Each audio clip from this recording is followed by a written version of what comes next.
O buenas tardes al grupo, según sea el caso, al grupo de colegas de las academias jurídicas iberoamericanas que se unen a esta conversación. Reciban un saludo entusiasta de parte de la mesa de la conferencia permanente. Hoy continuamos desde Caracas la serie de diálogos sobre temas jurídicos de actualidad que iniciamos en Sevilla el pasado 16 de abril. Como recuerdan, en Santo Domingo acordamos mantener vivo el intercambio académico entre los congresos bienales que por décadas han constituido la actividad principal de nuestra conferencia. El calendario de diálogos hemos querido que sea flexible, sujeto a incorporar de tiempo en tiempo sin mucha espera, como hacemos hoy desde Caracas, encuentros sobre asuntos jurídicos de especial relieve en la coyuntura del momento. El actual estatus constitucional de Venezuela es naturalmente uno de ellos. Preocupa a las democracias del mundo, muy particularmente al espacio jurídico iberoamericano. ¿Y qué fuerza muestra hoy la hermana Academia Venezolana al juntar estaturas como las de los 8 colegas que ha invitado a compartir con nosotros sobre el tema? La conferencia permanente agradece a la Academia Venezolana y a cada uno de los ponentes la oportunidad que nos brindan de escucharles esta mañana y de compartir con ustedes sobre estas ideas. Un reconocimiento muy especial, desde luego, a ese gran venezolano universal que eh, es también nuestro, de cada una de las comunidades iberoamericanas, Alan Brewer Carías. Adelante, presidente Rafael Badel, enhorabuena. Muchísimas gracias, buenos días y buenas tardes a todos los señoras y señores académicos y a todos los invitados especiales que se unen el día de hoy en este diálogo entre las academias jurídicas iberoamericanas. Muchísimas gracias, señor doctor Antonio García Padilla, presidente de la Conferencia Permanente de Academias Jurídicas Iberoamericanas. Constituye para mí, en mi condición de presidente de la Academia de Ciencias Políticas y Sociales de Venezuela, un verdadero honor darles la más cordial bienvenida a este nuevo diálogo jurídico iberoamericano, iniciativa, como acaba de decir nuestro presidente, nacida en Santo Domingo en el marco del 11º Congreso de Academias Jurídicas Iberoamericanas. Quiero ratificar el agradecimiento de la Academia de Ciencias Políticas y Sociales de Venezuela al doctor Antonio García Padilla por habernos permitido figurar hoy en estos diálogos. El programa de diálogos jurídicos iberoamericanos fue inaugurado recientemente por la Real Academia Sevillana de Legislación y Jurisprudencia. Un saludo muy cordial y muy respetuoso a su presidenta, que nos acompaña el día de hoy, con una notable conferencia en aquella oportunidad sobre la gestación subrogada, el análisis práctico y jurisprudencial. Corresponde ahora a nuestra academia, corporación que tengo el honor de presidir, asumir la responsabilidad de continuar esta valiosa iniciativa. En momentos en que las numerosas democracias enfrentan una ola de autocratización, ruptura del Estado de Derecho y procesos de erosión de las garantías fundamentales, el diálogo entre las academias jurídicas iberoamericanas constituye un espacio fecundo para el pensamiento crítico, para la defensa de los valores republicanos y para el fortalecimiento de la cultura jurídica democrática en nuestra región. Para la Academia de Ciencias Políticas y Sociales de Venezuela resulta, además, especialmente importante poder asumir su presencia en este destacado foro internacional con un tema de profunda sensibilidad institucional, como es el análisis de nuestra actual situación constitucional. Que tengamos la posibilidad de examinar esta realidad desde una perspectiva académica, jurídica e iberoamericana, constituye no solo una responsabilidad intelectual, sino también una manifestación de solidaridad institucional y de compromiso común con la democracia, la libertad y la vigencia efectiva del Estado constitucional de derecho. No es secreto para nadie que la situación constitucional de Venezuela constituye hoy uno de los procesos de regresión institucional más graves y complejos del continente americano. Vivimos en esa circunstancia desde hace casi 3 décadas. Venezuela permanece sumida en un proyecto sistemático de desconstitucionalización de los principios fundamentales del Estado de Derecho, de deslegalización de su ordenamiento jurídico, de desmontaje de su sistema político. Lo que en su momento se presentó como una transformación política impulsada bajo mecanismos democráticos ha derivado progresivamente en un modelo de ejercicio del poder caracterizado por la concentración de competencias, la eliminación de los controles institucionales y la utilización del derecho como instrumento de dominación política. Bajo una fachada constitucional se ha consolidado un proceso de autocratización integral que no puede explicarse como la desviación aislada de alguno de los órganos del poder público. Es la captura coordinada y funcional entre los poderes ejecutivo, legislativo, judicial, electoral y ciudadano. La crisis constitucional venezolana tiene raíces profundas y ha ocurrido desde todos los órganos del poder público. Desde el Poder Ejecutivo se ha impulsado una progresiva concentración del poder mediante el uso abusivo de las leyes habilitantes, decretos de excepción y otros mecanismos que han permitido gobernar al margen de los límites constitucionales. A ello se ha sumado la militarización de sectores estratégicos, la centralización de competencias propias de los estados y municipios, la intervención de la autonomía del Banco Central de Venezuela, la imposición de modelos económicos estatistas distintos a lo que prevé la Constitución y, de manera muy alarmante, la utilización de la fuerza pública para perseguir a los enemigos políticos.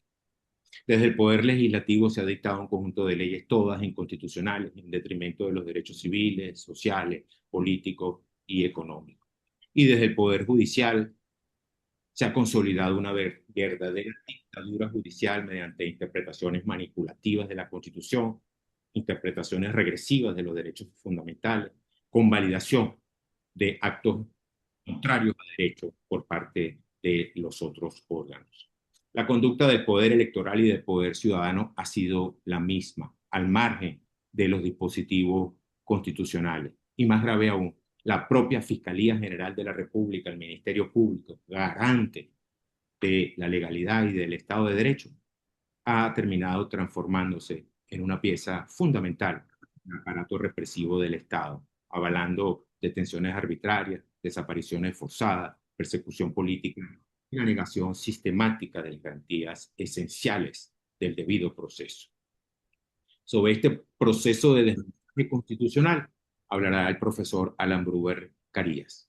Pocas voces tienen la autoridad moral e intelectual de nuestro decano académico Bruber Carías para examinar cómo nuestra Constitución, concebida inicialmente bajo la promesa del constitucionalismo democrático, termina siendo objeto de manipulaciones orientadas a erosionar la separación de los poderes, el federalismo y la eficacia de los derechos humanos. En Venezuela, el proceso de degradación institucional tiene una de sus expresiones más graves y dramáticas en el ámbito de la justicia penal. Se ha venido consolidando un verdadero derecho penal del enemigo orientado no a la tutela de bienes jurídicos ni a la protección de los ciudadanos, sino a la neutralización política y fáctica de los disidentes. Precisamente el brillante académico Alberto Arteaga Sánchez se referirá a cómo se ha utilizado el sistema penal para convertirlo en un mecanismo de represión, intimidación, persecución política y control social. La desconstitucionalización del Estado se ha manifestado a través de la sistemática violación de los derechos humanos.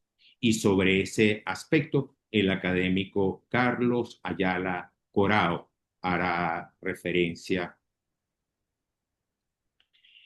El proceso de desconstitucionalización se ha consumado sin duda alguna con el tránsito de un sistema presidencialista a uno abiertamente totalitario, según nos va a explicar el académico Luis Ugarte.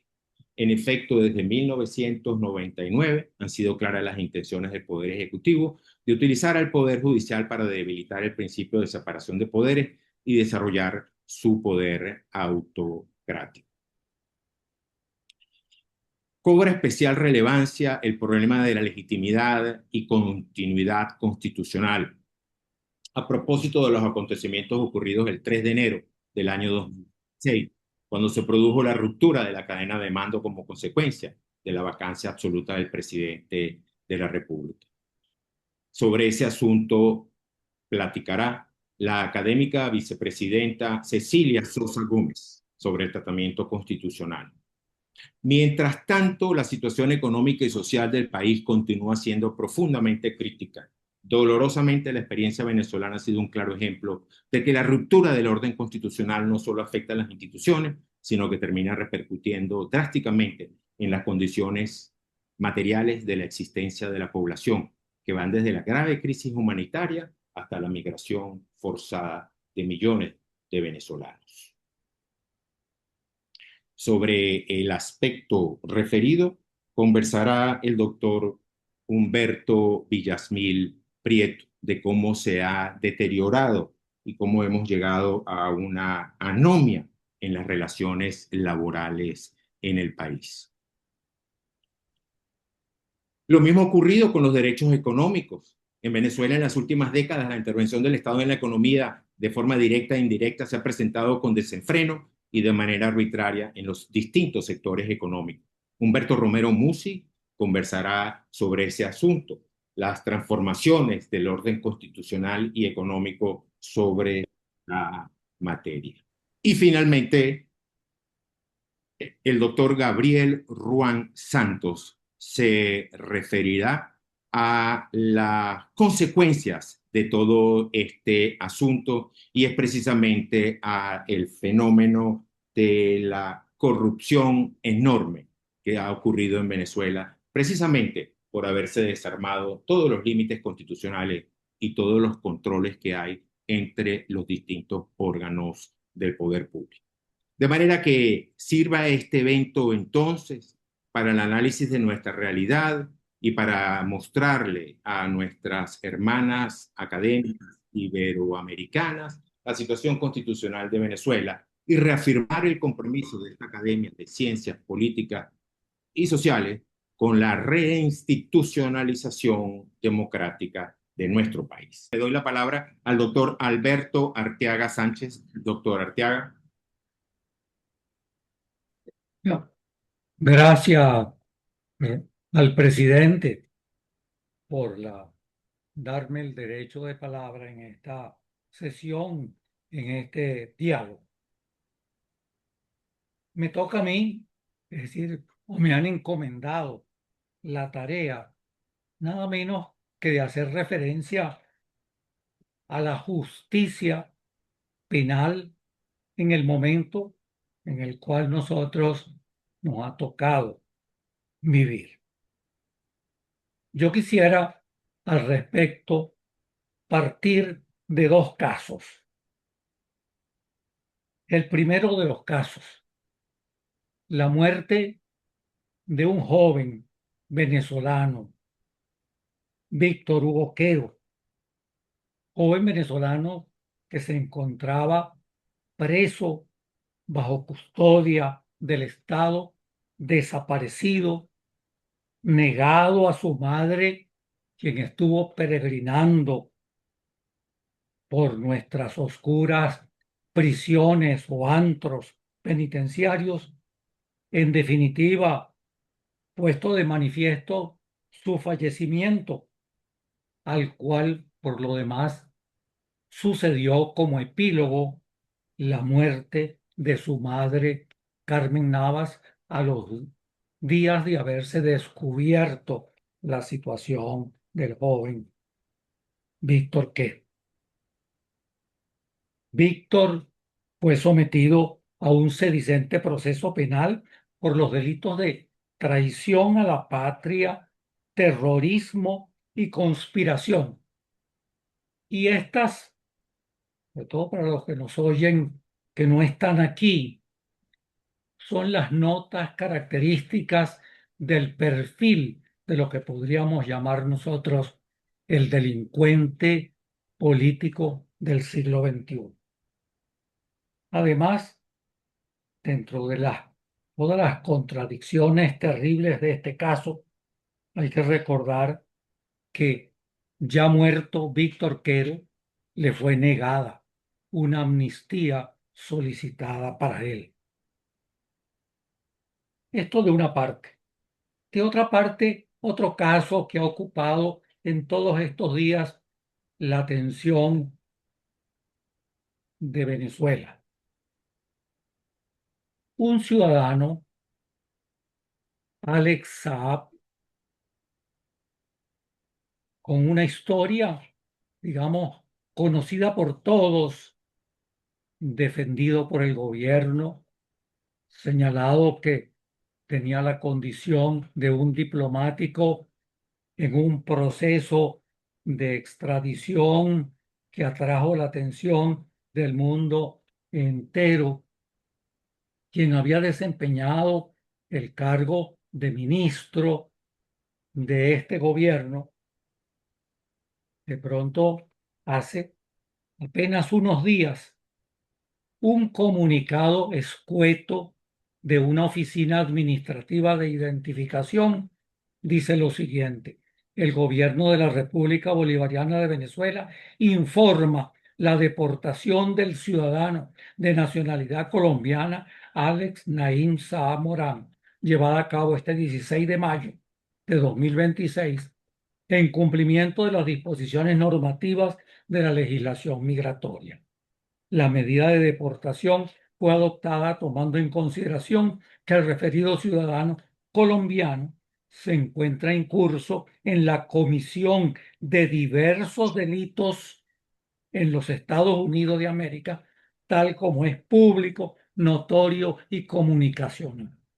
Yo no tengo palabras para expresar lo que significan estos dos casos. Un joven muerto bajo custodia, negado a su madre, ruleteado, como decimos en Venezuela, y en definitiva, después de muerto, amnistiado, y a los pocos días de su entierro, después de haber sido exhumado, inhumado nuevamente, muerta la madre. Un caso, digamos, al que la respuesta ha sido esa a los que nos han acostumbrado a través de los años. Se hará una investigación exhaustiva.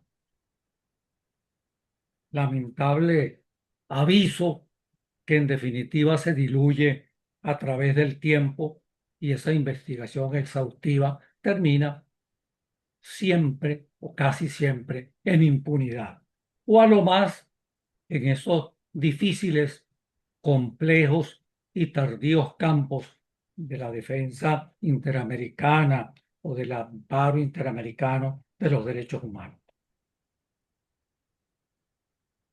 Y luego este comunicado, que ha sido defendido con las expresiones más insólitas.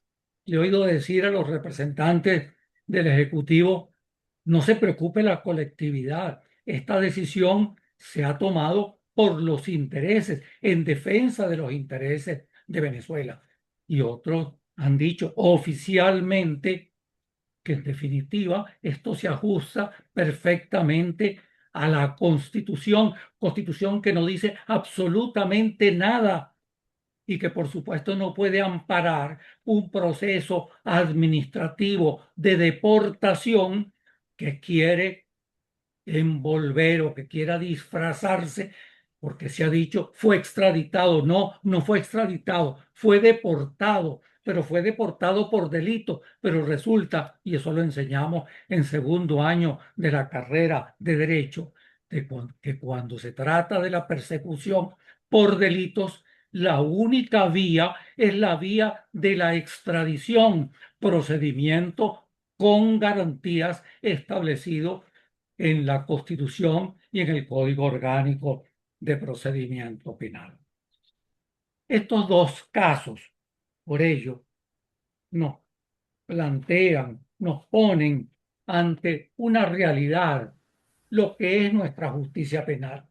Y yo, en aras del tiempo, voy a tratar ahora de resumir. Y es que esto es tan extraño, es que ahora se revelan estas cosas, es que la justicia se ha echado a perder en estos últimos tiempos. No, en definitiva, triste y lamentablemente, nosotros hemos tenido en todos los tiempos una justicia postrada, dependiente, politizada, marginal y marginada. Yo creo que lo que digo aquí, es decir, lo puedo ilustrar y así quería hacerlo a través de unos recordatorios que pueden ser más expresivos que muchas consideraciones jurídico-penales. Hace 57 años, en 1969, se publicó, 1969, una, una investigación de un periodista venezolano, Germán Carías, con el nombre Cuando se juzga a los jueces, 1969, publicación de Monte Ávila, editores, y un prólogo de un académico, nada menos que Arturo Uslar Pietri, académico de la Academia de Ciencias Políticas y Sociales, de la Academia de la Historia y de la Academia de la Lengua. En el prólogo de Arturo Uslar Pietri, apenas voy a leer lo siguiente. En siglo y medio, la República no ha sido capaz de organizar una administración de justicia sencilla, rápida y eficaz.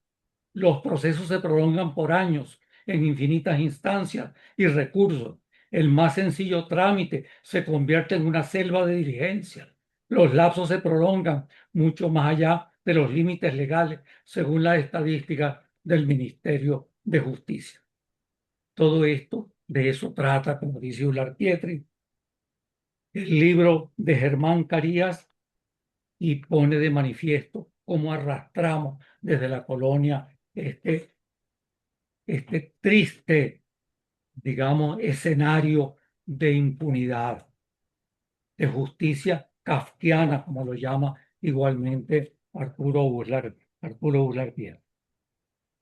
Bueno, hace 43 años, un profesor español, que tal vez no lo, bueno, puede que lo recuerden los que hoy están presenciando, están aquí en este diálogo, el profesor Manuel López Rey Arrojo, en el prólogo a un trabajo sobre el preso sin condena en América Latina y el Caribe, donde en definitiva ponen de manifiesto investigadores de la talla de Elías Carranza, Mario Huet, Luis Paulino Mora, Eugenio Raúl Zaffaroni, la tragedia de los presos sin condena en América Latina, que llegan a 50%, 60%, 70% en el caso de Venezuela.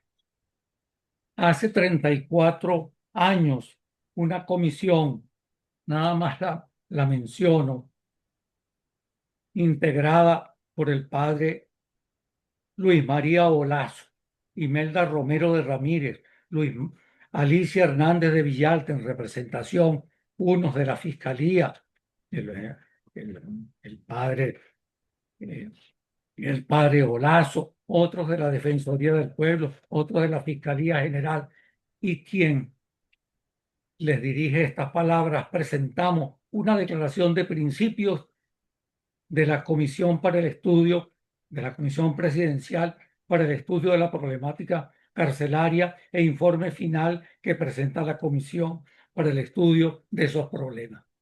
No voy a leerla, pero los resultados son los mismos de lo que apuntaba el profesor López Rey.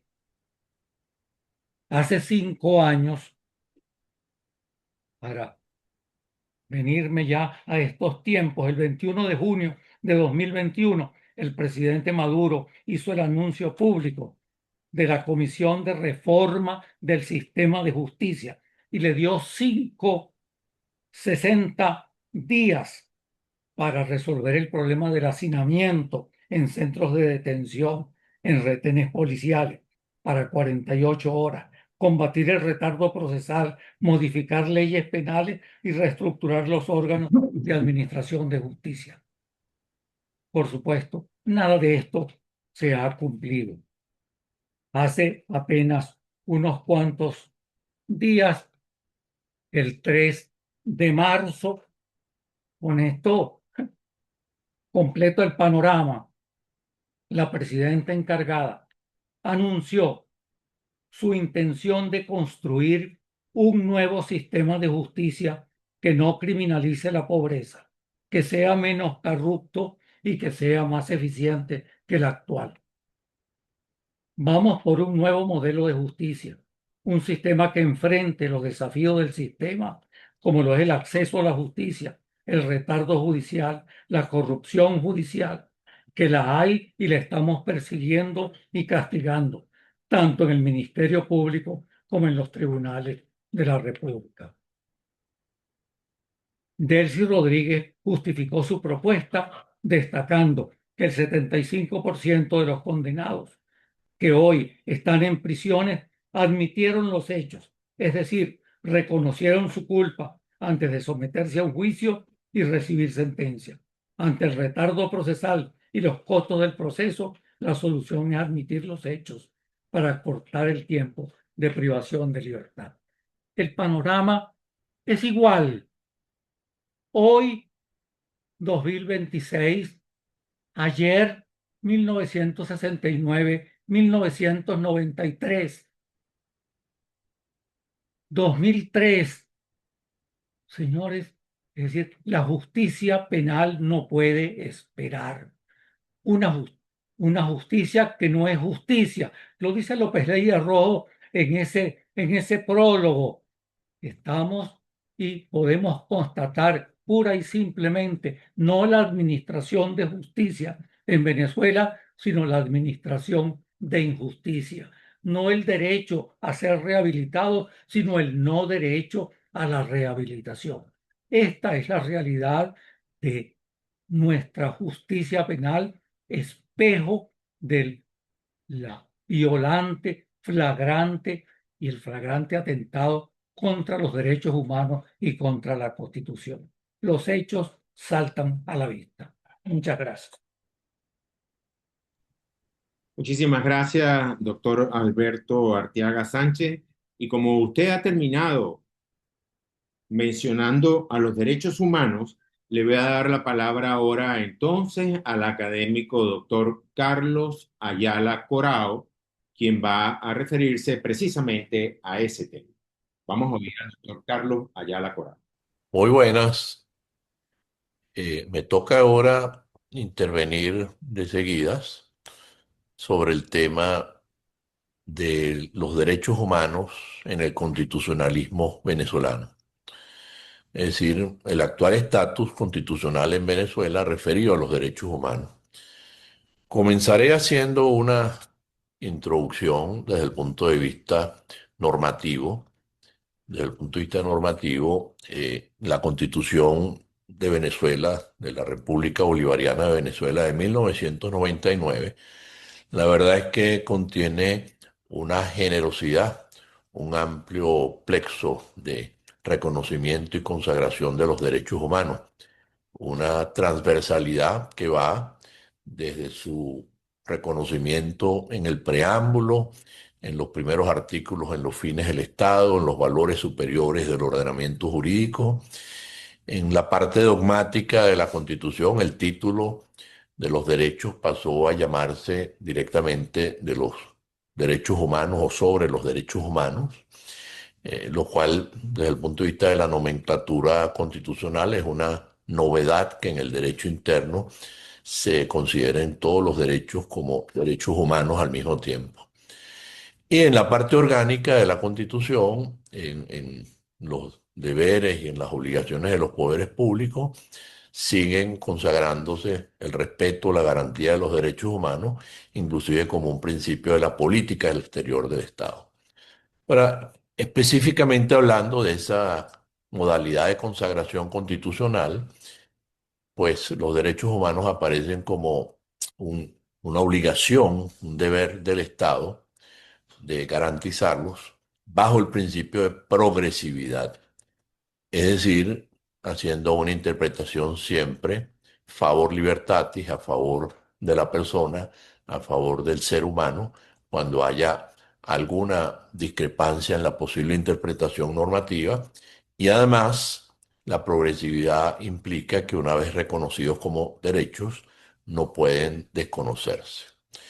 La Constitución también contiene una cláusula abierta del reconocimiento de todos los derechos humanos que ella enuncia expresamente y los que enuncian los instrumentos sobre derechos humanos, es decir, tratados y otras declaraciones e instrumentos. Y además, en esa cláusula abierta se admite que también son derechos aquellos que, aunque no figuran expresamente en la Constitución, son inherentes a la persona humana, permitiendo así una evolución abierta de la noción y el concepto de derechos. La Constitución venezolana además contiene una cláusula de operatividad inmediata o self-executing de los derechos, en el sentido de que ella misma dispone que los derechos son de aplicación inmediata y directa por los tribunales y los demás órganos de los poderes públicos, y además que la falta de existencia de una ley reglamentaria no menoscaba o impide sus derechos. La Constitución del 99 consagró además, siguiendo una línea normativa que había comenzado primero en Perú y después en la reforma constitucional argentina, consagra la jerarquía constitucional de los tratados sobre derechos humanos, incluso disponiendo, conforme al principio de progresividad que veíamos antes, que estos tratados pueden prevalecer sobre el derecho interno en la medida en que contengan normas más favorables a las establecidas en la Constitución de Venezuela.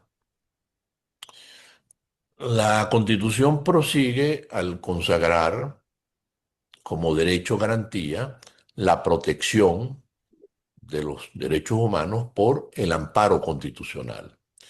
De esta manera consagra el derecho de toda persona a ser amparada ante los tribunales en sus derechos y garantías, aun de aquellos inherentes a la persona humana, como decíamos anteriormente, que no figuren expresamente en la Constitución o en los instrumentos internacionales. Con lo cual queda claro que los derechos a proteger en el amparo son los derechos de la Constitución, los derechos de los instrumentos internacionales e inclusive aquellos que sean inherentes a la persona humana y que no figuren expresamente. Y además, para la protección de los derechos, la Constitución consagra la tutela judicial efectiva, de los derechos, con un derecho de toda persona al acceso a los órganos de administración de justicia para proteger sus derechos e intereses y a obtener la tutela efectiva de los mismos con prontitud. Y al mismo tiempo, el Estado debe garantizar que esa justicia, entre otras características, sea imparcial, sea independiente y sea expedita sin dilaciones indebidas, sin formalismos o reposiciones inútiles. La Constitución, además, recogiendo los estándares internacionales establecidos por la Corte Interamericana de Derechos Humanos desde el caso Velázquez Rodríguez, consagra la obligación del Estado de investigar y sancionar legalmente los delitos contra los derechos humanos cometidos por sus autoridades, consagra la prohibición de la impunidad en los delitos graves contra los derechos humanos al disponer que las acciones para sancionar los delitos de lesa humanidad, las violaciones graves a los derechos humanos y los crímenes de guerra son imprescriptibles, además de que estos delitos quedan excluidos de los beneficios que puedan conllevar la impunidad, como puede ser el indulto y la amnistía. Y además de esa obligación de investigar y sancionar, la Constitución consagra la obligación del Estado de reparar integralmente las violaciones de derechos humanos. Y por último, una novedad es que la Constitución consagra en su derecho interno ese derecho de petición o amparo internacional, como yo lo he llamado, ante los órganos internacionales de derechos humanos, y a su vez de consagrar este derecho de petición internacional o de amparo internacional, dispone que el Estado debe adoptar las medidas necesarias para dar cumplimiento a sus decisiones. Ahora, todo este plexo normativo se ha venido oponiendo a la realidad desde el primer día que entró en vigor la Constitución con el estatus actual. Eh, y el estatus actual debemos enfocarlo a que debido a que se ha secuestrado la Constitución a través del secuestro de los poderes públicos para someterlos al poder político, eso ha incluido a todos los poderes públicos, inclusive eh, unos días antes de publicarse la Constitución, ya desde 1999, pero debemos hacer énfasis por el límite de tiempo que el instrumento fundamental para el control político en Venezuela, para el control político de la Constitución, ha sido precisamente el secuestro de la justicia a través de nombramientos políticos en el Tribunal Supremo de Justicia y la Fiscalía General de la República. Eso ha llevado, además, a que el resto de los jueces en Venezuela sean jueces provisorios, en su inmensa mayoría, más del 90% se ha llegado, es decir, de libre nombramiento y remoción, jueces que no tienen estabilidad, jueces que pueden ser removidos libremente y que tienen en consecuencia miedo a decidir en contra del poder. Y lo mismo ha ocurrido con los fiscales del Ministerio Público. Esa falta de independencia de la justicia en Venezuela ha sido documentado por organizaciones internacionales, por organismos de las Naciones Unidas como el Alto Comisionado, la Misión Internacional, los exámenes periódicos universales, los exámenes periódicos de los órganos de tratado, y en la OEA por los informes de la Comisión Interamericana de Derechos Humanos, sentencias de la Corte Interamericana y resoluciones del Consejo Permanente de la OEA bajo la Carta Democrática. Las consecuencias de esa falta de independencia de la justicia ha sido, bueno, que el Tribunal Supremo de Justicia y el resto de los tribunales eh, no controlan al poder, no controlan sobre todo a los poderes públicos nacionales y hay un reino de la arbitrariedad del poder sin control. Pero eso ha llevado a un fenómeno de la persecución y criminalización de la disidencia, es decir, de dirigentes políticos, estudiantes, campesinos, líderes sindicales, periodistas, ciudadanos en protestas, etcétera, con violaciones graves y delitos como las detenciones arbitrarias. Se han contabilizado más de 20.000, con los presos políticos que aún en Venezuela quedan aproximadamente 500 y algunos incluso bajo desaparición forzada, como fue entre otros el reciente caso de Víctor Hugo Quero Navas, desaparecido por 16 meses y muerto y enterrado hace 9 meses sin ni siquiera haber dado noticia a sus familiares. También las violaciones de tortura documentadas, las ejecuciones arbitrarias por parte del Estado y grupos parapoliciales, y en la libertad de expresión, el cierre de radios, televisoras, censura a televisoras internacionales, el cierre de periódicos como El Nacional, de la televisora como RCTV y los portales internacionales. Eso ha llevado a una impunidad, que es el otro fenómeno de la falta de independencia de la justicia. Por un lado, la persecución de la disidencia, pero por otro lado, la impunidad de más del 90% de los delitos comunes y del 99% de los delitos contra los derechos humanos, violaciones graves a los derechos humanos, incluidos los delitos de lesa humanidad. Esto ha sido reiterado por diversas sentencias e informes internacionales, sentencias de la Corte Interamericana de Derechos Humanos, la cual inclusive ha recientemente afirmado la vigencia de la Convención Americana sobre Derechos Humanos, que había sido denunciada por el gobierno de Venezuela en el 2012. No hay avances ni terminación de los juicios penales que fueron abiertos en Venezuela contra presuntos responsables. Y toda esta impunidad ha llevado a la apertura de una investigación por la Corte Penal Internacional. Termino diciendo que respecto a los derechos políticos, varios de los que han intervenido han hablado sobre esto y otros hablarán. Los derechos políticos secuestrados desde la autoridad electoral, el Consejo Nacional Electoral, las elecciones con fraudes, como la última elección presidencial, las inhabilitaciones políticas por vía administrativa, las intervenciones de partidos políticos, hace nugatorio el ejercicio de los derechos políticos. Sin embargo, a raíz de los acontecimientos del 3 de enero y la falta absoluta del presidente de la República, esta Academia de Ciencias Políticas y Sociales se ha pronunciado sobre la necesidad de rescatar la soberanía nacional a través de elecciones libres, no solo del presidente de la República, sino de Asamblea Nacional y los demás poderes públicos para proceder a la restauración de la vigencia de la Constitución, el Estado de Derecho y la democracia. Muchas gracias. Muchísimas gracias, doctor Carlos Ayala. Ahora le vamos a dar la palabra al académico Luis Ugalde, sacerdote jesuita, quien va a conversar acerca del presidencialismo al totalitarismo. Padre Ugalde tiene la palabra.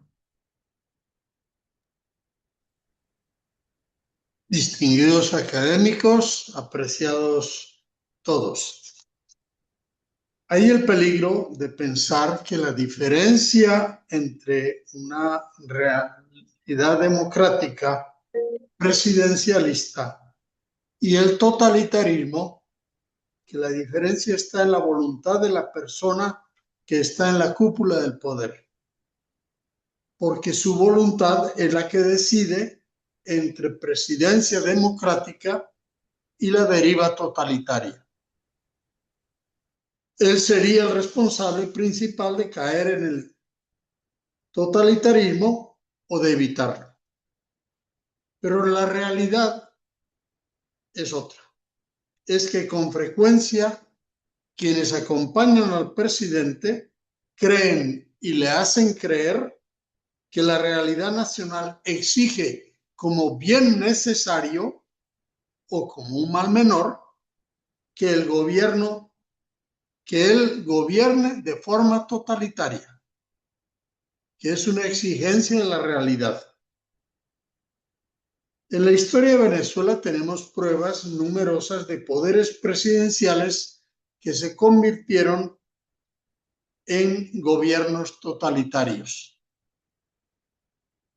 Dieron pasos decisivos hacia el totalitarismo, movidos y acompañados por la convicción de que la realidad exigía un gobierno con poderes y modos dictatoriales. Seguramente a ningún presidente autoritario le faltaron reflexiones propias ni consejos de quienes lo rodeaban para convertir su presidencia en ejercicio totalitario como medio necesario para salvar al país. Continuamente nos encontramos en nuestra historia con este paso salvacionista que siempre cuenta con sabios legitimadores, sabios entre comillas, y muchedumbres aclamacionistas. No se trata solo de situaciones extremas que exigen respuestas excepcionales a emergencias inesperadas, sino que hay toda una teoría y comprensión sociológica de determinar realidades y de estadios y etapas de desarrollo nacional que llevan a legitimar y reclamar un gendarme necesario para imponer el cesarismo democrático, como decía Laureano Vallenilla Lanz, y desearlo como una bendición y una necesidad para dominar hordas salvajes que de otro modo serían ingobernables. Luego, el autoritarismo, que se había justificado como emergencia excepcional, se convierte en décadas de gobierno dictatorial sostenido por la fuerza. El modo de evitar un salto al totalitarismo es desarrollar naturalmente en la sociedad una conciencia y un ejercicio del poder y del gobierno en diversas instancias de la sociedad, desde las bases hasta los niveles superiores, para evitar esa concentración y legitimación. La sociedad cuyo poder está descentralizado y distribuido se resiste a la concentración totalitaria del poder. Como nos hacen ver autores como Alexis de Tocqueville, la comuna local participativa es la unidad básica para fortalecer la democracia y controlarla para que no caiga en el totalitarismo. Es ingenuo y peligroso confiar en que sean el propio gobernante y su conciencia el freno para evitar caer en el barranco del totalitarismo. Los abusos de poder vienen acompañados y apoyados por sus legitimadores como un modo de salvar la realidad que de otro modo sería ingobernable. Contra eso es necesario desarrollar una conciencia de que el poder político en toda la sociedad necesita y tiene el deber de crear contrapesos y controles para frenar la fuerte tendencia del poder a su propia oligarquización y a la exaltación del totalitarismo como legitimación salvacionista.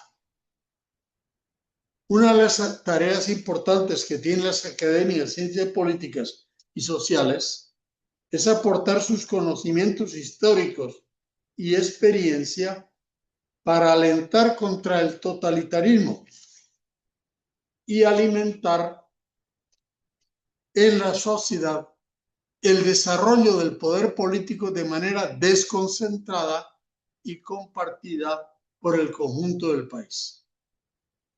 Recientemente, nuestra Academia de Ciencias Políticas y Sociales exigía a la actual dictadura de Venezuela la realización de las elecciones que establece la Constitución y advertía, cito, cualquier ejecutoria o interpretación que desconozca el derecho de los venezolanos a elegir a su presidente viola el principio democrático y el Estado de Derecho, por lo cual debe garantizarse a todos los electores, estén o no en el país, el derecho al sufragio para elegir al presidente de la República, con el cumplimiento de las garantías constitucionales, artículo 63, conforme a las cuales ese derecho debe poder ejercitarse de manera libre, universal, directa y secreta. Fin de la cita. Del presidencialismo al totalitarismo hay un paso fatal al que siempre están tentados los que tienen el poder. Para evitar el peligro de caer, no basta la propia conciencia moral de los que dominan, sino que es necesaria una sociedad políticamente organizada y participativa con verdadera conciencia y verdadero poder. Muchas gracias. Muchas gracias, Padre Ugalde, por sus reflexiones. Ahora vamos a oír a la doctora Cecilia Sosa, quien nos va a informar cuál es el tratamiento que le da la Constitución a la ausencia del presidente de la República. Tiene la palabra la doctora Cecilia Sosa Gómez, primera vicepresidente de la Academia de Ciencias Políticas y Sociales. Bueno, en primer lugar, un saludo a los presidentes de las Academias Jurídicas Iberoamericanas, a los colegas miembros de mesa, a nuestro presidente de la Academia de Ciencias Políticas y Sociales por coauspiciar este diálogo referido al caso venezolano, a los académicos de otras académicas y de nuestra academia que nos acompañan, a mis compañeros ponentes. Si me toca conversar sobre el tratamiento venezolano en las materias de ausencias del presidente de la República, que ha sido un tema de gran discusión en el país y que casi ha tendido nuevamente a fracturar la versión que se desarrolla frente al texto constitucional. Quisiera organizar mis palabras en tres bloques. En primer lugar, había preparado unos ejemplos de normas constitucionales venezolanas referidas a la vacancia del presidente de la República, a las cuales no voy a hacer referencia por el tiempo que disponemos, pero estaba como necesario tener una idea de cuál era el tratamiento que las muchas constituciones venezolanas del pasado daban a ese régimen de vacancia, que en términos generales había seleccionado en primer lugar el tema entre cómo se trató la transición entre Cipriano Castro y Juan Vicente Gómez, cómo se trató la transición de López Contreras con Isaías Medina Angarita, cómo se trató la transición de Marcos Pérez Jiménez con el contraalmirante Wolfgang Larrazábal, con una característica interesante, y era que todos eran generales. Entonces, entra esta reflexión dentro de la exposición que me precedió. Me voy más bien a concentrar en la transición política actual y luego algunas palabras sobre los peligros y las esperanzas que tenemos sobre la transición en curso. La verdad es que Venezuela ha tenido periodos de transición política de la más diversa índole, más de las que queremos recordar. Posiblemente dado a la dificultad de comprender el peso que nuestra historia tiene, la influencia y el dominio militarista en los destinos del país. Por eso a veces damos la espalda a recordar estos procesos y los sustituimos por los que hemos vivido, como es la democracia representativa, que se mantuvo en pie por el pacto político de los tres principales partidos para esa época a finales de 1960. Esta transición democrática rigió los destinos de la República luego del golpe de Estado a Marcos Pérez Jiménez en 1958 y la formalización de una constitución que mantuvo la vigencia con tropiezo desde el 23 de enero de 1961 hasta la aprobada por referendo popular aprobatorio el 15 de diciembre de 1999. A partir del año 2020 comienza la lucha por cambiar el texto constitucional, ignorado por el contenido de las sentencias del máximo tribunal y el resto del sistema de justicia, por la profusión de leyes habilitantes que daban capacidad al presidente de la República de legislar sobre lo que se le ocurriera, por órdenes ejecutivas que no tenían ninguna base ni legal ni constitucional, y todo eso fue agravando y agravando frente a una oposición que comenzó a despertar y al mismo tiempo comenzó una persecución que fue arreciando, llegando al punto de consagrar delitos penales en leyes administrativas y todo esto utilizando la cárcel para los opositores, fueran políticos o no, con la excusa de imponer el socialismo del siglo XXI, inclusive hasta más allá de nuestras fronteras, y convirtiendo la democracia en tiranía y la corrupción de los funcionarios a cargo de los poderes públicos con sus redes de operadores, imponiendo al mismo tiempo el dominio y el control social con una represión aún no cuantificada en daños y muerte.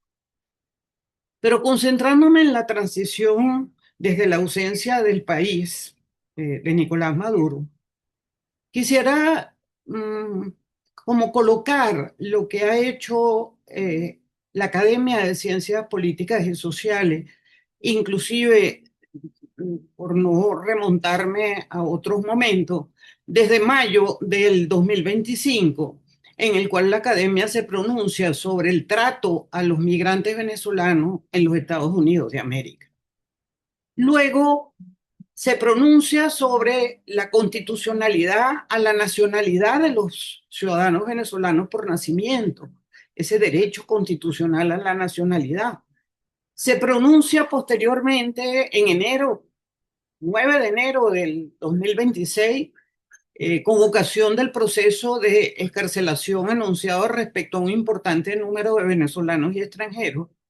Y en marzo del 2026 se pronuncia ante la necesaria transición democrática. En abril del 2026 se pronuncia sobre la situación de vacancia en el ejercicio de la presidencia de la República, que es el tema que me toca profundizar.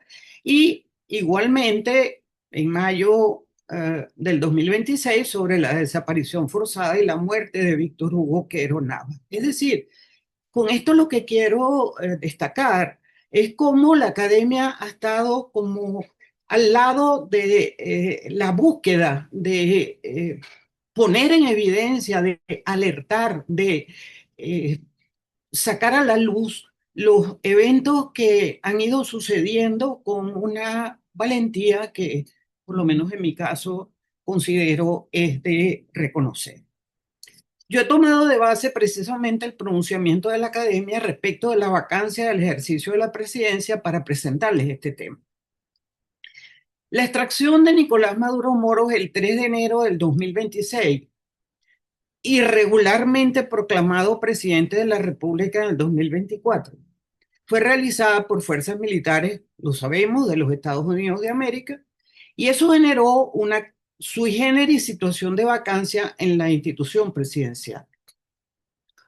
Indicadores judiciales hacen presumir fundadamente que el ciudadano Nicolás Maduro Moro permanecerá en Estados Unidos de América, visto que está procesado y detenido en una cárcel de Nueva York. Pero curiosamente, mediante decisión de la Sala Constitucional del Tribunal Supremo de Justicia, el mismo día 3 de enero de 2026, dispuso esta sala cautelarmente y de oficio un proceso constitucional inexistente. Es decir, decide que la ciudadana Delcy Rodríguez Gómez, designada por Nicolás Maduro como vicepresidenta ejecutiva de la República en el año 2018, asumiera en condición de encargada con todas las atribuciones, deberes y facultades del cargo de presidente, en aplicación, invoca la sala, del artículo 238, numeral octavo constitucional, que en realidad señala que el cargo de vicepresidente tiene como facultad, como función, en el caso que haya una falta temporal, asumir ese cargo. Por cierto, me parece muy importante la acotación que hace el académico Bruber Caría, que sostiene en el libro referido a este tema que las funciones de vicepresidente, que está facultada constitucionalmente para cumplir, no alcanzan a las de jefe de Estado, sino al jefe del Ejecutivo Nacional. Interpreta la sala que estamos en una ausencia forzada, lo que significa haber creado un nuevo tipo constitucional, una nueva categoría jurídica, no sujeta a las consecuencias jurídicas del artículo 234 de la Constitución, con lo cual exorbitaría la función interpretativa, incursionando en el ámbito de la creación constitucional de una nueva figura y no de su transparente aplicación. Tenemos presente que la Constitución de la República no ha perdido su vigencia, y creo que esto es muy importante, de acuerdo a lo establecido en el artículo 333. Es decir, inclusive ese artículo crea la obligación de restablecer su vigencia en caso de que fuera alterada a todo ciudadano y a toda autoridad. Y consagra ese principio republicano también de que cuidemos de que el Ejecutivo Nacional debe ser electo mediante sufragio universal, directo y secreto. Igualmente, la Constitución contempla el régimen jurídico que debe aplicarse en caso de producirse una falta del presidente de la República. Es decir, la Constitución es clara en ese sentido. De acuerdo con lo previsto en los artículos 233 y 234, en los supuestos de falta absoluta o de falta temporal, el vicepresidente ejecutivo puede asumir el ejercicio del cargo de manera transitoria, con carácter estrictamente provisional y por los lapsos establecidos en la Constitución. Y aquí es donde, además de los comentarios que he hecho, empezamos como a cojear en función de la aplicación de la propia Constitución. En Venezuela, el cargo de vicepresidente ejecutivo es de designación por parte del presidente de la República, como lo señalé anteriormente, que en el caso de Delcy Rodríguez, ella fue designada inclusive en un periodo constitucional anterior, en el año 18. Pero no es un cargo de elección popular, como se puede pensar por la categoría de vicepresidente. Es un cargo que elige el propio presidente y que no tiene realmente esa legitimidad democrática de ser electo. Entonces, la suplencia de un vicepresidente por vacancia presidencial es de carácter funcional, es de carácter temporal, como lo disponen 3 artículos de la Constitución, el 233, el 234 y el 239 del numeral octavo. A esta fecha en que estamos aquí conversando, en esta sesión, ya han transcurrido más de los 90 días desde la vacancia del ejercicio del cargo presidencial. Y debe, por tanto, aplicarse la solución definitiva conforme a los mecanismos que la propia Constitución establece. La prolongación indefinida del ejercicio del cargo de presidente de la República por una autoridad no electa es violatoria del principio democrático y de la legitimidad de origen del Poder Ejecutivo Nacional. Se observa igualmente que la sentencia dictada por la Sala Constitucional, que pretende, invocando una continuidad administrativa, eludir las consecuencias que se derivan de la situación jurídica de una falta temporal, que era la prevista efectivamente en el 234 de la Constitución, que exige una convocatoria a elecciones presidenciales. Por ello que la aplicación del principio de autonomía administrativa invocado por la Sala Constitucional lo que está diciendo es garantizo el funcionamiento de la administración en cargos de designación y en ningún supuesto justificar su uso para proveer cargos de elección popular, como es el caso del presidente de la República, quien no solo es la máxima autoridad de la administración pública, sino también el jefe de Estado responsable de dictar esos actos de alto gobierno. Con la finalidad de abordar esta situación con un poco de más detalle, debemos considerar el artículo 234 de la Constitución, que impone, ante la prolongación de una falta temporal por más de 90 días, Es la Asamblea Nacional la que decide por mayoría de sus integrantes si debe considerarse que hay falta absoluta o prorrogar la suplencia hasta por 90 días más. Pero dado que la Asamblea Nacional no decidió prorrogarlo, es decir, no se pronunció en el plazo de los 90 días a que se refiere el artículo 234, que feneció el día 3 de abril del 2026, se produce por mandato constitucional el supuesto de falta absoluta dentro de los primeros 4 años del periodo y conforme lo dispone el artículo 233 de la Constitución de la República, debe ineludiblemente procederse, comillas, a una nueva elección universal, directa y secreta dentro de los 30 días consecutivos siguientes. Cualquier ejecutoria o cualquier interpretación que desconozca el derecho a elegir a su presidente viola, como bien ya se ha dicho, el principio democrático y el Estado de Derecho.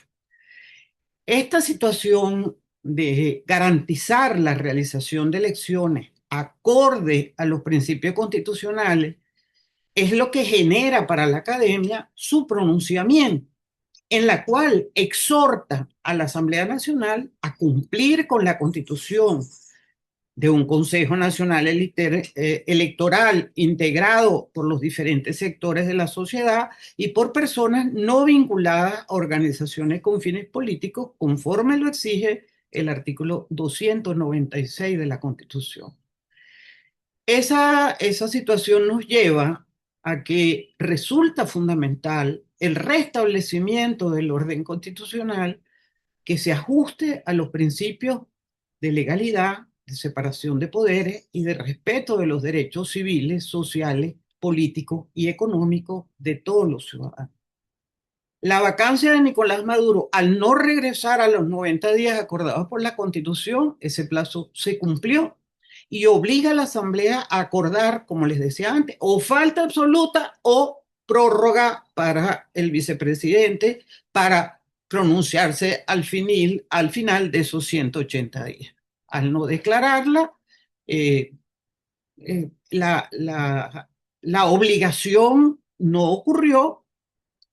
Observamos que la Constitución estableció con absoluta claridad cómo se rigen las faltas del presidente de la República, temporal o absoluta, que está condicionada al ejercicio del cargo, y todo indica que la prórroga que se cumplió sin declarar la falta absoluta, Venezuela constitucionalmente no tiene presidente en ejercicio, estaría acéfala de la conducción del país.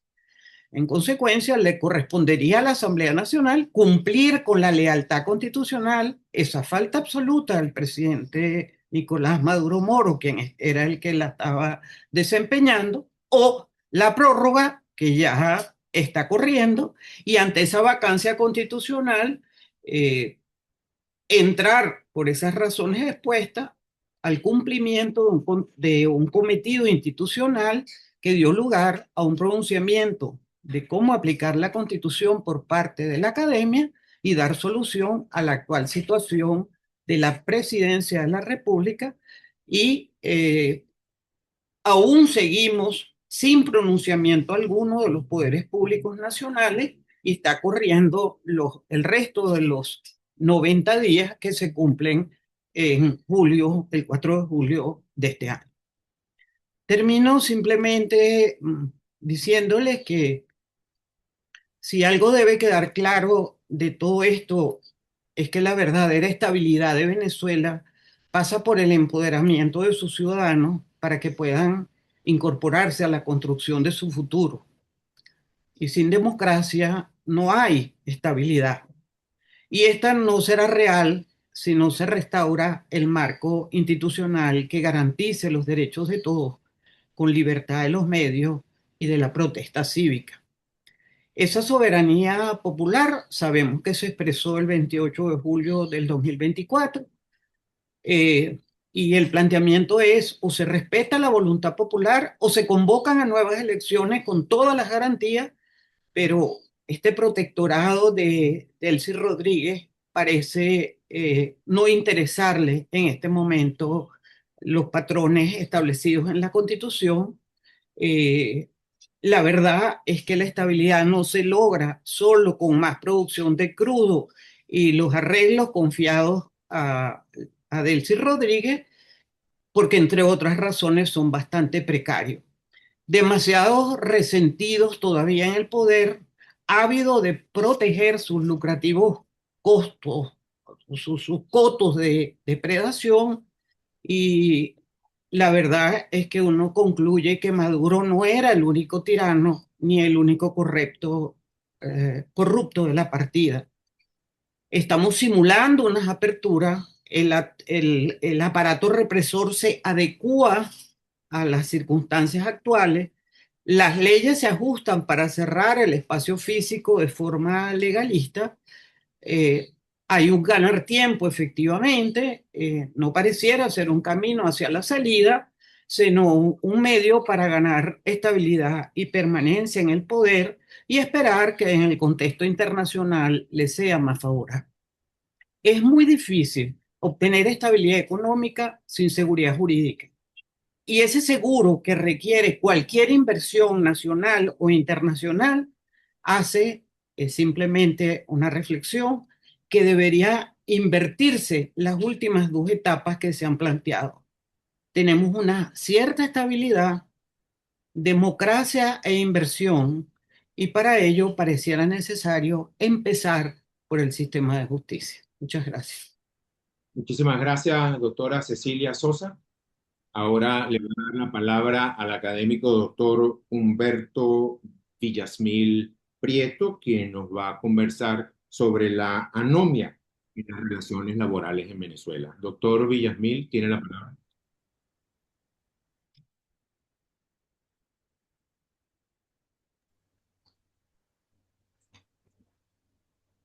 Presidente Badel, muchas gracias. Quisiera, aunque tenga que correr después, saludar a todos los académicos y académicas de otras corporaciones iberoamericanas y, si se me permite, de manera muy especial y afectuosa y respetuosa, a don Antonio García Padilla, pues le habla quien siendo niño vivió años inolvidables en la isla del encanto. Me toca hablar de la anomia de las relaciones laborales, comenzando por plantear un contraste que todo el mundo va a entender de manera muy sencilla. En Venezuela nadie se escapa, nadie deja de sentir el rigor de la aplicación de la legislación tributaria, de la legislación penal, de la legislación mercantil. Si usted va a comprar un bien o un servicio, usted no se escapa de pagar el IVA, de que le cobren impuestos o de que arriesgue una sanción penal en las condiciones que el decano Arteaga ya manifestó con una sabiduría que yo no tengo. Eso no ocurre con el derecho de los hiposuficientes, que fue históricamente el derecho del trabajo. Ese derecho protectorio y garantista que pasa por un momento claro y abierto de desaplicación. Estamos hablando del hijo directo de la justicia social, como dijo en su día el expresidente y profesor de Derecho Laboral, Rafael Caldera. Pero no se crea que esto es simplemente una reflexión académica desde el mundo del derecho laboral.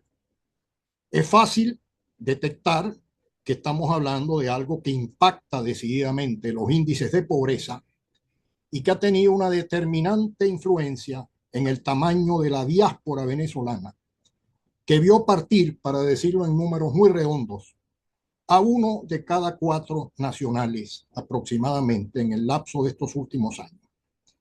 Un proceso de una intensidad que no conoció ningún país del continente americano, desde Canadá hasta el Río de la Plata, en ningún momento de nuestra historia. Estamos hablando de una anomia laboral, por lo cual entiendo una reducción severa, muy severa, del ámbito del trabajo efectivamente protegido, de la mano de una abierta inaplicación de la legislación del trabajo. Y esto, por supuesto, supone una desconstitucionalización de las relaciones laborales desde que nuestro texto constitucional define a Venezuela como un Estado social de derecho y de justicia. Esta anomia laboral, desde luego, incentiva el surgimiento de relaciones de trabajo ambiguas o encubiertas, en consecuencia desprotegidas, que significan el motivo de muchos procesos judiciales, donde se debate la determinación de la relación de trabajo, pero sin dejar de decir que producto de la necesidad, los asuntos que deberían llegar a la justicia para que se determine la relación de trabajo son menos de los que correspondería en vista precisamente de la situación de la necesidad y de pobreza de muchísimos venezolanos. Súmese a eso sectores de empleo creciente que transcurren al margen de toda regulación. En muchos países de América Latina ya desde hace años existen leyes de teletrabajo. En Venezuela ninguna. Y entre nosotros, a despecho de la experiencia comparada, nadie escucha hablar de una iniciativa en serio para regular el trabajo mediado por plataformas digitales. Estamos hablando de un sector de creciente empleo, de empleo juvenil, de primer empleo, que apenas para ver más allá de lo que pueda decir la academia o la ciencia jurídica, baste pasar por cada plaza caraqueña para que usted vea la estética de lo que significa el creciente empleo de trabajo mediado por plataformas. Usted va a encontrar a muchos jóvenes esperando que el algoritmo lo ponga en contacto con el demandante de un servicio o de un bien determinado. Por supuesto, la disminución de las plantas productivas no solo suscitó desempleo, sino que redujo ampliamente el campo de implantación de las organizaciones sindicales. Y si vivimos una ostensible baja en la afiliación sindical, nadie pierda de vista que estamos hablando de una incidencia disminuida de la libertad sindical, un derecho humano fundamental que al final de cuentas vino a significar la llave maestra de un modelo democrático de relaciones laborales. Pero esto va mucho más allá de lo que fue un largo debate en el laboralismo latinoamericano a partir de los años 90 del siglo pasado, que fue el debate de la flexibilidad.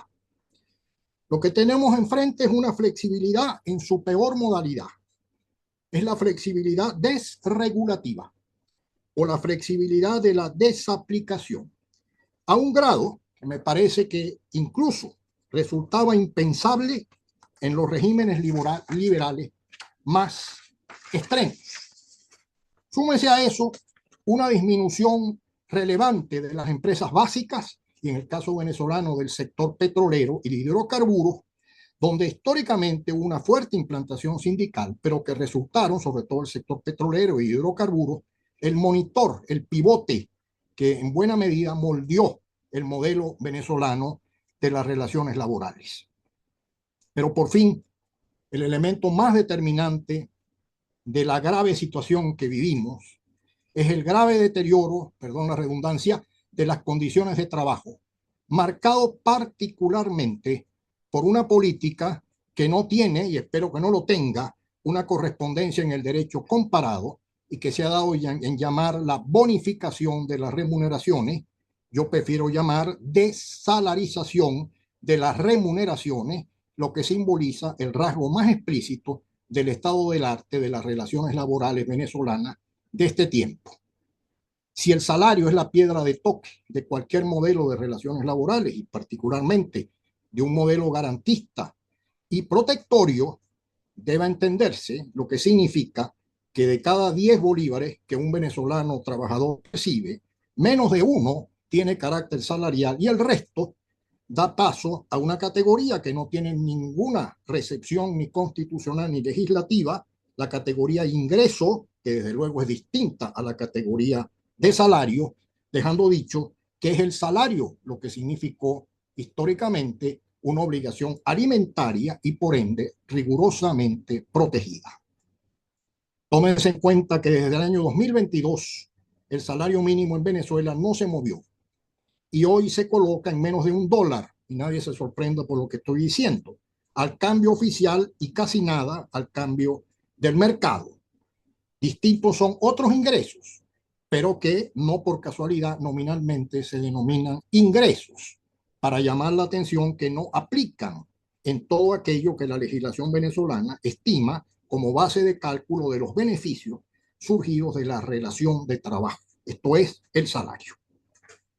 Desde luego, esa anomia desconoce todo el andamiaje, toda la arquitectura de las normas laborales surgidas del derecho universal de los derechos humanos y desde luego el sistema interamericano.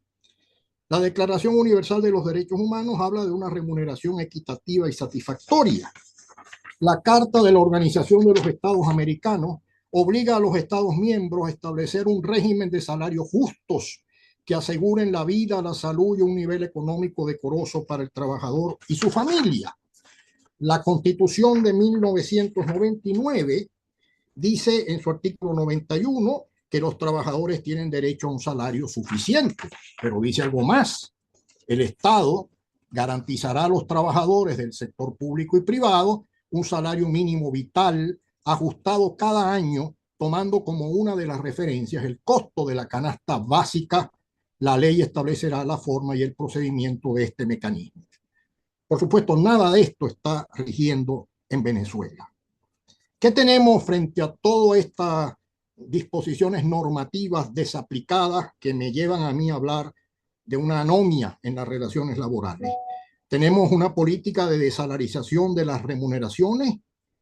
La mayoría ya tiene solera el término bonificación del salario, virtualmente total, siendo que es el salario lo que sirve de base para la estimación económica de los derechos y beneficios que surgen de la relación de trabajo. Esa política fue desautorizada por la OIT de manera clara y explícita en el informe que en el año 1997 recayó en un procedimiento de reclamación interpuesto y decidido por el Consejo de Administración. Este es un procedimiento especial que se basa en el artículo 24 de la Constitución de la OIT. El informe del procedimiento dijo a texto expreso que esa política violaba los convenios 95 sobre protección del salario y 158 sobre terminación de la relación de trabajo por iniciativa del empleador. Pero en materia de los derechos colectivos, y con esto debo terminar, debo decir que a Venezuela le cupo la circunstancia, nada honrosa sin duda, de significar uno de los 15 países que en 107 años de vida de la OIT tuvieron asignadas misiones de encuesta, el procedimiento más severo que tiene la Constitución de la OIT, la misión de encuesta, que se rige por el artículo 26 de la Constitución de la OIT. Esa misión de encuesta rindió su informe, que se llama Por la Reconciliación Nacional, la Justicia Social en la República de Venezuela, informe de la Comisión de Encuesta. El informe de la Comisión de Encuesta estableció recomendaciones al Estado venezolano que pudieran verificarse en una semana si hubiese voluntad política en soltar las amarras que han inhibido el derecho humano fundamental a la libertad sindical. Y lo dicen en el último párrafo, y con esto termino, y perdonen que me haya excedido unos 30 segundos, que se debe eliminar todo acto o uso de mecanismos institucionales de formas de acción para ingerir en la autonomía de las organizaciones de empleadores y de trabajadores. En particular, la Comisión recomienda que se tomen en consideración todas las medidas necesarias para eliminar todas las instituciones que finalmente, palabras mías, violentan la posibilidad del disfrute y tutela del derecho fundamental de la libertad sindical. Termino con esto y he pretendido indicar rasgos determinantes de nuestro estado del arte de las relaciones laborales en el ámbito individual y en el ámbito colectivo. Y discúlpenme, presidente Madel, por el exceso de tiempo. Muchas gracias por su tiempo. Gracias, doctor Humberto Villamil Prieto. Tenemos dos académicos más en turno en el derecho de palabra. Terminaremos en 20-25 minutos. El doctor Humberto Romero Musi hablando sobre los derechos económicos en la Revolución Bolivariana y el doctor Gabriel Ruán Santos en las graves consecuencias que todo este régimen nos ha conducido, que es la corrupción en estos tiempos. Adelante, doctor Humberto Romero Musi.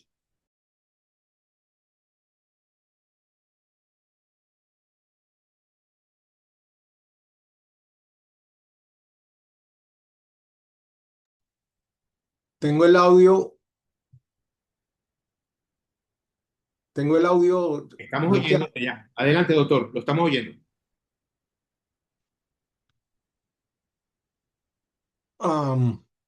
Adelante, Buenas doctor, lo tardes a estamos oyendo. todos. Muy buenas tardes a todos. Muy especial saludo al excelentísimo presidente de la Mesa Permanente de Academias de Iberoamérica, al doctor García Padilla, extensivas al presidente Badel, a los colegas de las academias de jurisprudencia de Iberoamérica, a todos los presentes.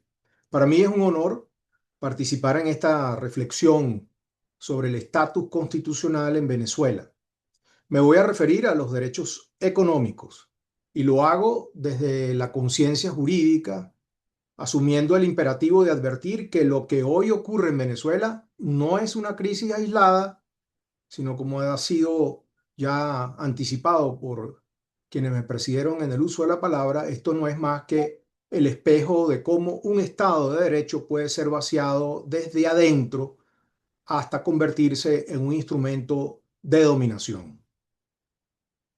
El caso venezolano exige trascender la lectura formal de la Constitución y observar la realidad efectiva del poder, porque el texto vigente desde 1999 proclama un Estado democrático y social de derecho y de justicia, mientras la praxis institucional ha derivado en concentración de poder, debilitando la separación de poderes y el vaciamiento progresivo de las garantías fundamentales. En el centro de esa mutación se encuentra la degradación de los derechos económicos, particularmente de la libertad económica y de la propiedad privada, que dejaron de operar como garantías de autonomía ciudadana para convertirse en espacios sometidos al control político del Estado. Y lo cierto es que la Constitución venezolana de 1999 no nació como una constitución de economía centralmente planificada. Por el contrario, su diseño económico originario recoge elementos propios de una economía social de mercado. Reconoce la justicia social y la solidaridad, pero también la eficiencia, la productividad, la libre competencia y la iniciativa privada como componentes del régimen socioeconómico. El artículo 112 garantiza la libertad económica, el 115 protege el uso, goce, disfrute y disposición de la propiedad. El artículo 116 proscribe la confiscación, el artículo 113 rechaza los monopolios y abusos de posición de dominio y el artículo 299 ordena una planificación democrática, participativa y abierta, no una planificación hegemónica y cerrada. Incluso la jurisprudencia inicial de la Sala Constitucional del Tribunal Supremo de Justicia reconoció que el sistema socioeconómico venezolano era intermedio, alejado tanto del mercado absoluto como de la planificación total. Sin embargo, a partir del año 2007 se produjo una ruptura material con esa constitución económica.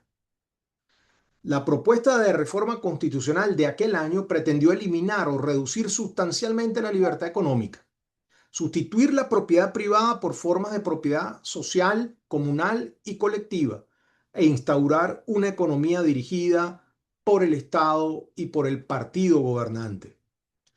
Y aunque esa reforma fue rechazada por el electorado en el 2 de diciembre del año 2007, el proyecto fue implementado por varias vías subconstitucionales. Las llamadas leyes habilitantes, los decretos leyes, los también llamados decretos y leyes constituyentes emanados de la inconstitucional Asamblea Nacional Constituyente del año 2017, todas pretendidas normas de planificación central y también leyes del llamado poder popular. Así se configuró una forma masiva de fraude constitucional. Lo que no pudo imponerse mediante las reformas que se expresas de la Constitución se introdujeron mediante legislaciones ordinarias y prácticas administrativas incompatibles con el pacto constitucional. Desde la perspectiva de la economía institucional, el caso venezolano puede describirse como la sustitución de instituciones inclusivas por instituciones extractivas. Las primeras protegen la propiedad, permiten la innovación, limitan el poder y distribuyen oportunidades. Las segundas concentran rentas, subordinan la iniciativa privada y convierten el Estado en un instrumento de dominación. En Venezuela, la condición particularmente rentista del petroestado facilitó esa mutación, porque la renta petrolera permitió centralizar recursos, financiar redes clientelares, debilitar la autonomía social frente al poder político. El resultado fue un Estado frágil, no por ausencia de poder coercitivo, sino por exceso de poder sin controles, fuerte para perseguir, débil para garantizar derechos, fuerte para distribuir discrecionalmente rentas, pero débil para crear instituciones confiables. Fue fuerte para capturar la economía, pero débil para producir prosperidad. Para que tengan una idea de la dimensión objetiva del colapso acumulado en estos 26 años, estamos hablando de una economía donde el Producto Interno Bruto sufrió una contracción superior al 75%, una espiral hiperinflacionaria monstruosa que forzó a eliminar un total de 14 ceros de nuestra moneda. Se habla de que la desplazamiento del tipo de cambio es de 79 billones de veces, mientras que la inflación acumulada alcanza la cifra de 153 mil cuatrillones por ciento. Estas son cifras muy difíciles de expresar, de asimilar y también de entender. Pero lo más grave no es eso, sino también el hecho de que el nivel de deuda pública es asfixiante, hoy supera el 190% del Producto Interno Bruto, la condena sostenida a ocupar los últimos y más vergonzosos lugares en el índice de libertad económica mundial y el saldo más doloroso de todos, que ha sido una hemorragia demográfica que ha expulsado a más de 8 millones de compatriotas de sus hogares en busca de futuro en el exterior. Y esto representa aproximadamente un 25% de la población actual. La degradación de la libertad económica tuvo modalidades concretas, sistemáticas, acumulativas. El control de cambios, por ejemplo, establecido en el año 2003 y mantenido durante más de década y media, monopolizó en manos del Estado la asignación de divisas indispensables para importar insumos, materias primas, tecnología y bienes de capital. Lo que comenzó con una medida presentada como temporal se transformó en un mecanismo de control político sobre la actividad empresarial, porque la supervivencia de todos los procesos de una empresa pasó a depender de autorizaciones burocráticas y de asignaciones discrecionales de moneda extranjera. Y la criminalización de operaciones cambiarias, en principio libres, mediante la llamada ley contra los ilícitos cambiarios, colocó al sector privado en una alternativa imposible: o paralizarse por falta de insumo o exponerse a la persecución penal. A ese régimen se sumaron los controles de precios y de márgenes de ganancias, la llamada Ley Orgánica de Precios Justos del año 14, que otorgó a la autoridad administrativa amplias facultades para fijar precios, limitar márgenes de ganancia, todo en un contexto que generó inflación y hizo económicamente inviable operar bajo esos precios rígidos. Por eso el lucro fue tratado como una conducta moralmente reprochable y jurídicamente perseguible. La propiedad privada también sufrió un proceso paralelo de desmantelamiento.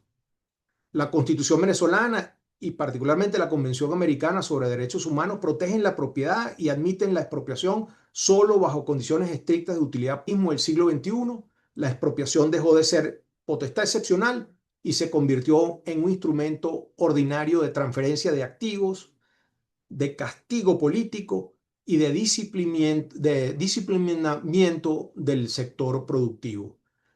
Las nacionalizaciones de hidrocarburos, de las industrias básicas, del sector agroalimentario fue también un ejemplo especialmente revelador de esta patología. Las consecuencias sociales y macroeconómicas de este diseño institucional fueron devastadoras. La erradicación de la iniciativa privada y la imposición de una economía centralmente planificada desarticularon el aparato productivo y redujeron drásticamente las capacidades de generar riqueza. El control de cambios contribuyó al colapso industrial, a la escasez de insumos y a la caída de la producción. Y los controles de precios favorecieron el desabastecimiento, el mercado negro, el contrabando de extracción y la desaparición de bienes esenciales de los canales ordinarios del consumo. Esto hizo que la población padeciera el empobrecimiento generalizado, la inseguridad alimentaria, el deterioro de los servicios públicos y una emergencia humanitaria compleja que produjo, como se dijo, el desplazamiento de casi un 25% de la población. En términos humanos, la destrucción de la economía no fue una estadística, fue sencillamente hambre, enfermedad, ruptura familiar, pérdida de expectativas y emigración masiva. Esta crisis económica no puede separarse de la degradación democrática. La aniquilación de la libertad económica no habría sido posible sin la captura del sistema de justicia, de los órganos de control y de las instituciones electorales. El texto constitucional puede permanecer formalmente vigente, pero cuando los jueces dejan de controlar al poder y se convierten en instrumentos de su preservación, la Constitución pierde su fuerza normativa. La conexión entre deterioro institucional y violaciones de los derechos humanos en Venezuela ha sido ampliamente documentada por organismos internacionales. Mencionado antes, la Misión Internacional Independiente de Determinación de los Hechos de las Naciones Unidas ha señalado que la represión en Venezuela no es episódica, sino una práctica continua agravada después de la crisis electoral del año 24. Sus hallazgos incluyen persecución de defensores de derechos humanos, presos políticos, tortura, tratos degradantes y ausencia de recursos judiciales internos efectivos. En este contexto, la violación de los derechos económicos no es un fenómeno sectorial, es parte de ese gran patrón general de dominación. Para la academia, la recuperación de Venezuela exige, por tanto, mucho más que un ajuste macroeconómico. Requiere reconstruir el Estado de Derecho, restablecer la separación de poderes y garantizar la independencia judicial como una condición previa de toda confianza pública y privada. Sin jueces independientes no hay propiedad segura. Sin propiedad segura no hay inversión. Sin inversión no hay empleo productivo. Y sin empleo productivo, la justicia social se reduce a retórica asistencial. También se requiere desmontar las estructuras normativas de ese Estado comunal y de la planificación hegemónica que sustituyen la ciudadanía libre por formas de dependencia política. La reinstitucionalización democrática debe devolver a los ciudadanos, a los gobiernos locales y a la sociedad civil sus espacios reales de autonomía y participación. Y en el plano económico-jurídico, Venezuela necesita de una justicia patrimonial, una justicia entendida como un mecanismo que atienda, entre otros, a los despojos acumulados. Ello supone diseñar procedimientos transparentes de restitución, devolución, privatización y compensación respecto de empresas, tierras, activos afectados por expropiaciones, ocupaciones y confiscaciones sin debido proceso. Supone también derogar normas incompatibles con la libertad económica, como aquellas que criminalizaron el lucro, imponen controles arbitrarios de precios o sustituyen la autonomía empresarial por autorizaciones discrecionales. La regulación económica legítima debe orientarse a corregir fallas fundamentales en el mercado y proteger a los consumidores y defender la competencia, pero no a administrar políticamente la escasez ni a castigar la independencia productiva. Y finalmente, la reinserción internacional exige reconstituir la confianza, retomar compromisos de protección de inversiones y reformular una política macroeconómica moderna, transparente y compatible con el derecho internacional. Y permítame concluir con una reflexión de alcance regional. Venezuela demuestra que los derechos económicos no son un privilegio de los comerciantes ni concesiones del poder. Son condiciones institucionales de libertad personal, de la democracia constitucional y de la dignidad humana. Y cuando se destruye la propiedad, se destruye la independencia material del ciudadano. Cuando se criminaliza la empresa, se reduce la sociedad a la dependencia. Y cuando se captura la justicia, la Constitución deja de ser un límite y se convierte en un ornamento. Por eso la reconstrucción venezolana no admite atajos autoritarios ni componentes puramente económicas. Exige verdad institucional, justicia independiente, responsabilidad por violaciones graves de derechos humanos, restitución de libertades económicas y un retorno efectivo a la economía social de mercado fundada en la libertad, la competencia, la solidaridad y la ley. Solo entonces, pensamos, Venezuela podrá reencontrarse con la promesa constitucional que alguna vez proclamó, que el Estado existe para servir a la persona, no para absorberla, para garantizar derechos, no para administrarlos como favores, y para abrir caminos de prosperidad, no para clausurarlos en nombre de una ideología. Señor presidente, muchas gracias por el derecho de palabra. Muchísimas gracias, señor académico Humberto Romero Musi, por sus extraordinarias palabras. Vamos a terminar este evento ahora dándole paso al señor académico doctor Gabriel Ruán Santos, quien va a disertar sobre el tema de la corrupción. Adelante, doctor Gabriel Ruán Santos.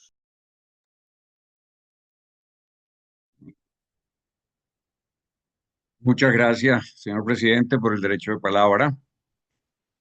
Honorables académicos, respetable público, la corrupción administrativa en Venezuela constituye hoy uno de los principales factores de distorsión del orden jurídico, institucional y económico.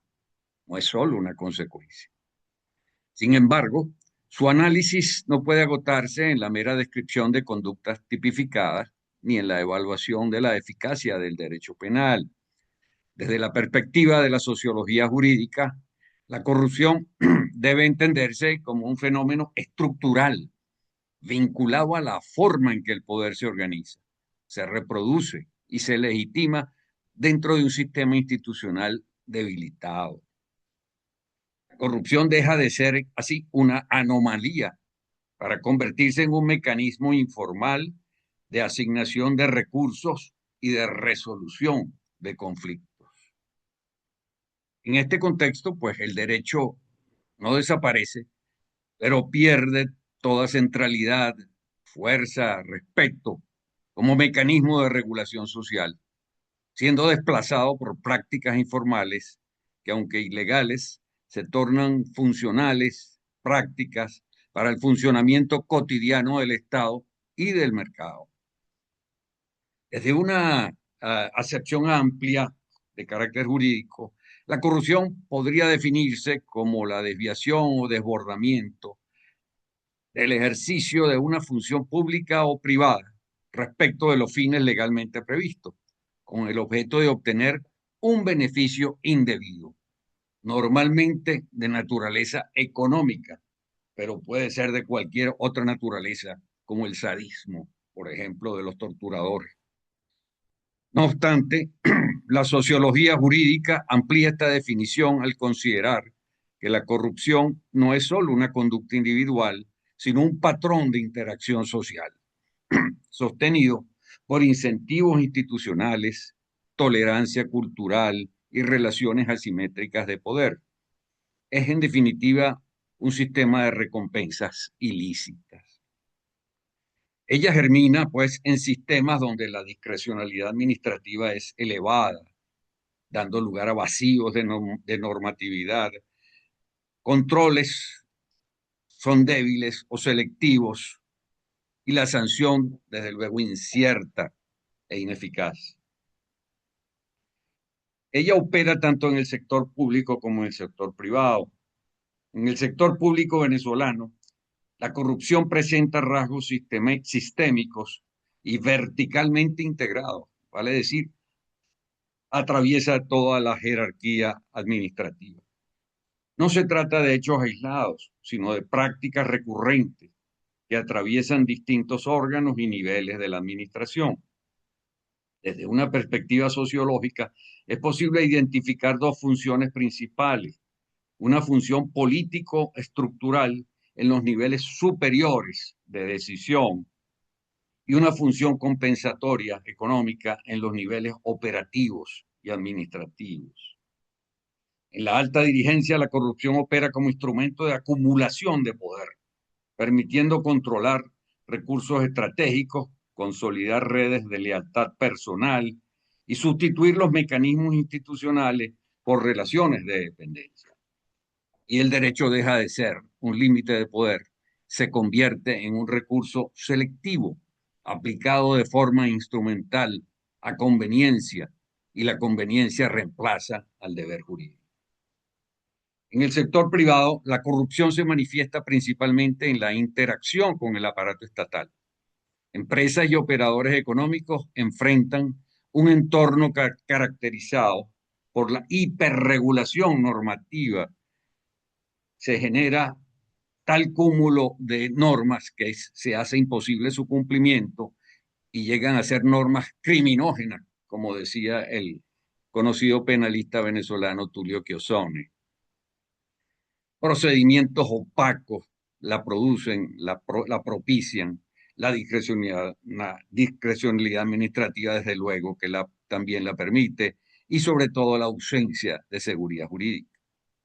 En este contexto, prácticas como el soborno, la intermediación informal o lobismo o la colusión no surgen únicamente por voluntad ilícita, sino como respuestas racionales a un sistema que penaliza el cumplimiento estricto de la norma, que se hace incómodo e inútil. Desde la sociología jurídica resulta clave destacar que la corrupción privada es en gran medida inducida por el mismo diseño institucional del Estado. En Venezuela, un político muy conocido dijo un día que no valía la pena ser honesto. ¿Esto qué quiere decir? Que la conducta correcta realmente era obstruccionista. Uno de los aportes más relevantes de la sociología jurídica es la diferenciación entre corrupción de élite y corrupción masiva o cotidiana, categorías que responden a lógicas radicalmente distintas. En los estratos superiores del poder político y administrativo, la corrupción es deliberada, organizada, estructural. Son redes de corrupción. Su finalidad no es la subsistencia, desde luego, sino la acumulación del poder económico, político y hasta simbólico. Se articula a través de redes, intermediarios, mecanismos de protección institucional. Este tipo de corrupción produce el fenómeno conocido como captura del Estado o secuestro de las instituciones, donde los intereses particulares se imponen sobre el interés público y el derecho pierde su función normativa para convertirse en una herramienta de exclusión selectiva. Recordemos los grandes hechos de corrupción en el país, como la dilapidación de los préstamos chinos o los grandes desfalcos en la empresa estatal petrolera. En los niveles inferiores de la administración pública, la corrupción responde a una lógica distinta. En muchos casos se trata de prácticas vinculadas a salarios insuficientes, precarización laboral, ausencia de incentivos institucionales, normalización social de la informalidad, en fin, todas ellas fungen de fuentes de corrupción masiva. Desde esta perspectiva, el funcionario de base no se percibe a sí mismo como corrupto, sino como un actor que compensa informalmente una falla estructural del sistema. La consecuencia más grave, desde luego, desde el punto de vista sociológico, es la erosión de la legitimidad del derecho, que deja de ser percibido como justo o razonable. En conclusión, podemos decir que la corrupción administrativa en Venezuela debe ser entendida como un fenómeno jurídico-social complejo, resultado de la interacción entre concentración de poder, debilidad institucional y precarización económica. Desde la sociología jurídica, el desafío no consiste únicamente en reforzar las sanciones penales, sino en reconstruir la legitimidad del derecho como sistema de regulación social. La superación de este fenómeno exige, por tanto, no solo reformas legales, sino una transformación profunda de las condiciones sociales e institucionales que hoy la hacen funcional. Muchas gracias por su audiencia. Muchísimas gracias, doctor Gabriel Ruán Santos. Señor presidente, don Antonio García Padilla, hemos cumplido la agenda que se nos encomendó el día de hoy. Muchísimas gracias de nuevo a usted por permitirnos a la Academia de Ciencias Políticas y Sociales de Venezuela estar frente a toda Hispanoamérica el día de hoy. Señores académicos de todas las academias hispanoamericanas, señores académicos de la Academia de Ciencias Políticas y Sociales de Venezuela, señores ponentes del día de hoy, muchísimas gracias por estar hoy con nosotros. Hemos terminado de esta manera este evento. Buenos días y buenas tardes para todos.